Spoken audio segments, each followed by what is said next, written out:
কে বলে মন্ত্রে কাজ হয় না? মন্ত্র বলে আজ আর কিছু নেই। যারা এমনটা ভাবেন তারা আসলে ভুল পথে চলছেন। কলিযুগের এই যান্ত্রিক জীবনে আমরা কি আমাদের শিকড়কে একদমই ভুলে গেছি? শাস্ত্রে পরিষ্কার বলা হয়েছে, মননাথ ত্রাইতে ইতি মন্ত্র, অর্থাৎ যা মনকে রক্ষা করে এবং সমস্ত অশুভ থেকে মুক্তি দেয় তাই হলো মন্ত্র। আমরা দিন দিন উন্নতির পথে এতটাই এগিয়ে চলেছি যে ভক্তি আর দেবদেবীর কৃপাকে কেবল কুসংস্কার ভাবতে শুরু করেছি। আসলে এটা আমাদের দোষ নয়, এটা হলো এই ভয়ানক কলির প্রভাব। কলিযুগের কাজই হলো মানুষকে দিকভ্রান্ত করা। এই কলি সম্পর্কে স্বয়ং শ্রীকৃষ্ণ এক অমর বাণী বলে গেছেন। তিনি বলেছিলেন, কলিযুগে মানুষ মায়ায় এতটাই মগ্ন হয়ে যাবে যে তাদের জীবন থেকে ভক্তি আর বিশ্বাস ধীরে ধীরে মুছে যাবে। মানুষ সত্যকে ছেড়ে মিথ্যের পেছনে ছুটবে।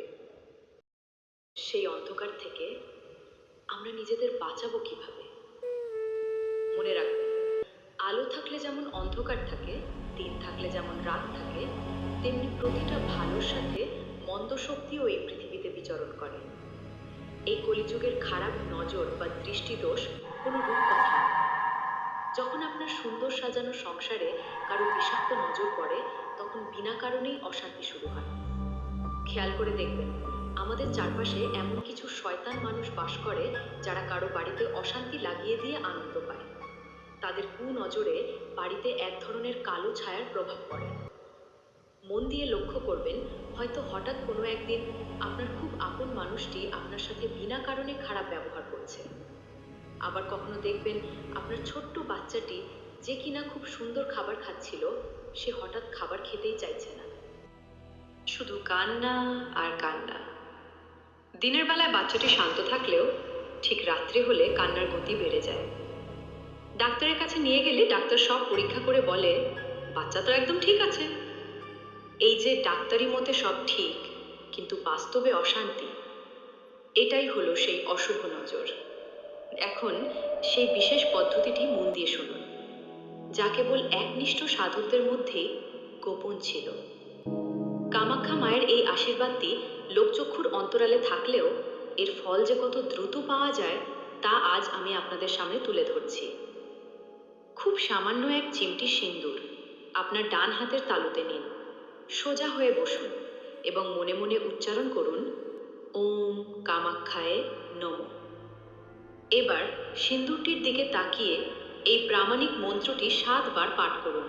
মনে রাখবেন, মন্ত্রের যেখানে আমি অমুকের বলবো, সেখানে আপনারা অসুস্থ ব্যক্তির নাম উচ্চারণ করবেন।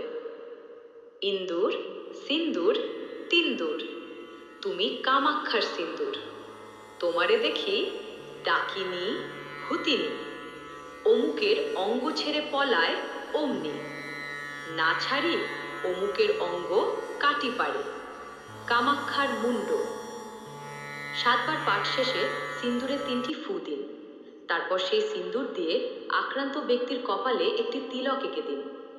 মনে রাখবেন, বিশ্বাসের ফলদায়ক।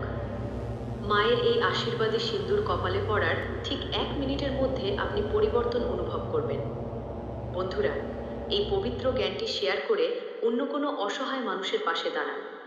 আর মায়ের আশীর্বাদ পেতে কমেন্টে এখনই ভক্তি ভরে লিখুন, জয় মা কামাখ্যা। আপনাদের সবার মঙ্গল হোক। জয় শ্রীকৃষ্ণ।